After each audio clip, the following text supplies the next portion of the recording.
insofar as you see white-black race relations. Can you expound on that, sir? Well, interestingly, you use the phrase race relations. I don't think there are many relations between black and white people. What I would say very simply is that those of us who are born with this pigmentation have certain privileges, things we can take for granted, we have the safety, the security, so we don't want to lose this. Now, this also means that, and here's the unpleasant part, that so much of our safety, security, status comes from putting down black people, saying we're not like them. We're Europeans, we're more highly evolved, we've got talents they don't have. And that's where you get, the flip side of this, which really is the ugly side of racism. Mm-hmm. Well, how much does sex and sexuality really have to do with race relations, particularly between white men and black men? Well, if you take white men and black men, let's take it two ways. Okay. If a white man is walking down the street and he sees a couple, a very attractive black man, really masculine, and with him a very attractive white woman, very white, we'll make her blonde, he looks at that woman and he wonders, this is the white man, what does she see in him? What do they do together? And it really drives us, up the wall, because she's a woman who could choose, a white guy, but she chooses a black guy. And that really bothers us. And as a result, what we want to do is some way take that black man away, because we begin to say, hey, is she having a better time with him, in various ways than she can with me? And so he's competition for us. And you know how people react to competition. Now, let me give you the second aspect, because your question to me was black men and white men. Okay, take a bunch of people in my city, white guys, and they get together, they have some beers, and then they go to Madison Square Garden, to watch the Knicks. Now, the Knicks are just about an all-black team. What are these white guys doing in the stand?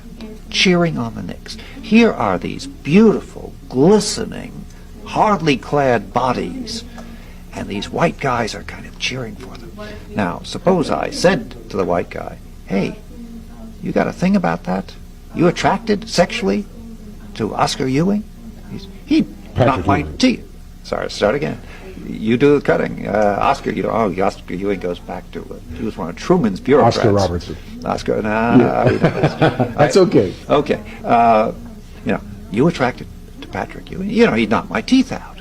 And yet, there can be some kind of erotic, attraction there that no white real man would ever want to admit to. Hey, if I said to him, hey, you won the prize, you can go watch the Knicks in their shower room while they're showering, he'd really love that prize. There's a lot going on here that we don't even want to bring up below from the surface. There's a real irony there, and of course it's a contradiction.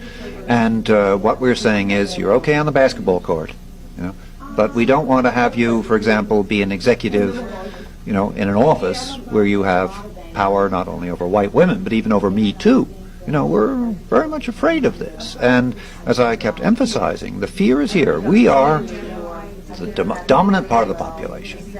And yet the real fear that we have of black people goes very deep.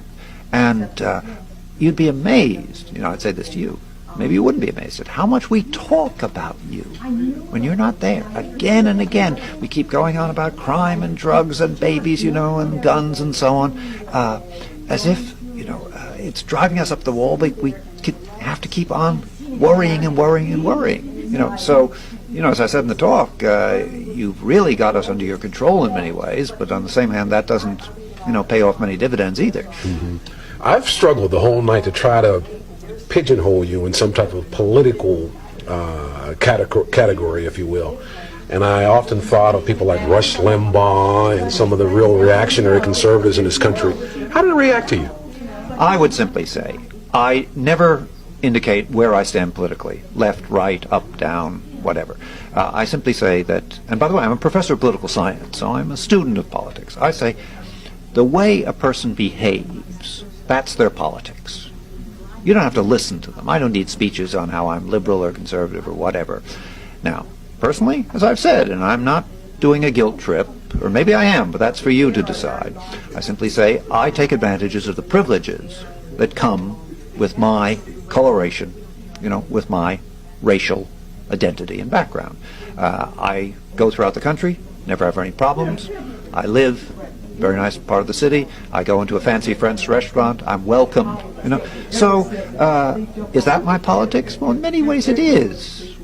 It's What kind of reactions do you get from some of the conservative elements? Are they in concurrence with you officially or outwardly, or how do they react to you? Well, actually, the conservative line now among whites is the Clarence Thomas position.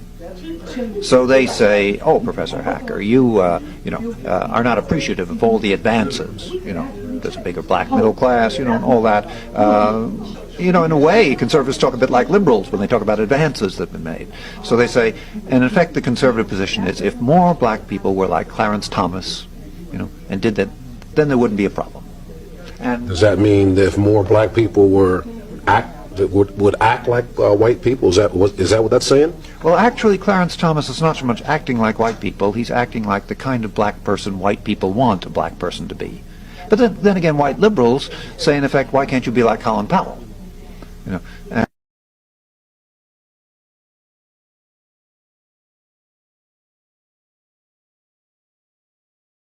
Man tried to